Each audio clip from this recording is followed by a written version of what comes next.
સતત 3 દિવસના ઘટાડા બાદ સોના ચાંદીના ભાવમાં ફરી એકવાર ઉછાળો જોવા મળી રહ્યો છે। અમેરિકા સાથે ટ્રેડ ડીલ બાદ વાયદા બજારમાં ફરી એકવાર તેજીના સમાચાર સામે આવ્યા છે। તો બીજી તરફ બજાર ખુલતાની સાથે જ ચાંદીના ભાવમાં 17,000થી વધુનો વધારો નોંધાયો છે। ઉછાળા સાથે ચાંદીનો પ્રતિ કિલો ભાવ હવે 2.51 લાખ પર પહોંચી ગયો છે અને સોનાના ભાવમાં પણ આજે તેજી જોવા મળી રહી છે। 5300થી વધુનો ઉછાળો તેમાં પણ આવ્યો છે।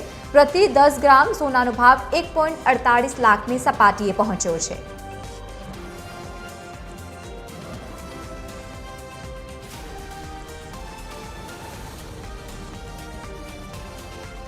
તો સતત 2-3 દિવસથી ભાવમાં વધઘટ જે જોવા મળી રહી હતી, સતત ભાવ ઘટાડાની સાથે જ હવે આજે ફરી એકવાર ભાવ વધારો થયો છે। છેલ્લા ઘણા સમયથી સોના અને ચાંદીના ભાવમાં અસ્થિરતા જોવા મળી રહી છે। ક્યાંક ભાવ અણધાર્યા વધી જાય છે અને ક્યાંક ઓછા થઈ રહ્યા છે। સતત 3 દિવસથી એ ઘટાડો યથાવત હતો, પરંતુ આજે ફરી એકવાર ભાવ વધારો થયો છે અને બંનેના ભાવમાં સતત 3 દિવસના ઘટાડા બાદ વધારો નોંધાયો છે। ટ્રેડ ડીલ સાથે વાયદા બજારમાં આજે ફરી એકવાર તેજી। વધુ માહિતી સાથે સંવાદદાતા આયુષી યાજ્ઞિક જોડાયા છે। આયુષી, 3 દિવસથી ઘટાડો થઈ રહ્યો છે અને છેલ્લા ઘણા સમયથી આપણે જોઈ રહ્યા છે કે એકાએક બહુ જ વધારે પ્રાઇસ વધે છે કાં તો ઓછા થાય છે। આના પાછળનું કારણ શું કહી રહ્યા છે ઝવેરીઓ? લવલી, જે રીતે અત્યારે આ સોના ચાંદીના ભાવની અંદર જે વધઘટ થઈ રહી છે, આખી વૈશ્વિક પરિસ્થિતિ જે છે તેને ધ્યાનમાં રાખીને થઈ રહી છે।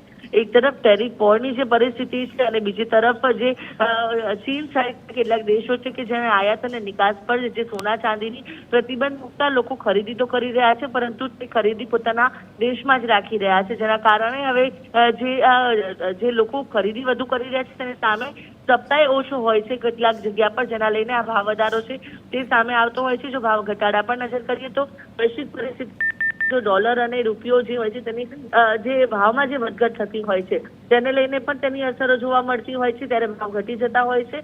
જે રીતે કેન્દ્રીય બજેટ જાહેર થયું ત્યારબાદ જે ગઈકાલની જો વાત કરવામાં આવે તો ભાવ ઘટેલો હતો, જ્યારે આજના દિવસની વાત કરીએ તો માર્કેટ ખુલતા સાથે જે ચાંદીના ભાવમાં પણ 15,000થી વધુનો વધારો થઈ ગયો છે, સોનાના ભાવમાં પણ 4,000થી વધુનો વધારો થઈ ગયો છે અને આ જે વધઘટ છે તે આખી વૈશ્વિક પરિસ્થિતિને ધ્યાનમાં રાખીને થઈ રહી છે। એટલે કે લોકો જ્યારે સેફ ઇન્વેસ્ટમેન્ટ પણ સમજી રહ્યા છે, જેને લઈને ન માત્ર ભારત પરંતુ અનેક દેશોમાં પણ આની ખરીદી ખૂબ મોટા પ્રમાણમાં થઈ રહી છે અને ખરીદી લોકો પોતાના દેશમાં જે રાખી રહ્યા છે, જે નિકાસ થવી જોઈએ તે નથી થઈ રહી। એટલે આયાત ન થવાના કારણે અત્યારે સોના ચાંદીના ભાવમાં સતત આ વધઘટ છે તે સામે આવી રહી છે। લવલી, બિલકુલ આભાર સમગ્ર માહિતી સાથે જોડાવા બદલ। તો 3 દિવસ સુધી ઘટાડા બાદ આજે ફરી એકવાર સોના ચાંદીના ભાવમાં ઉછાળો।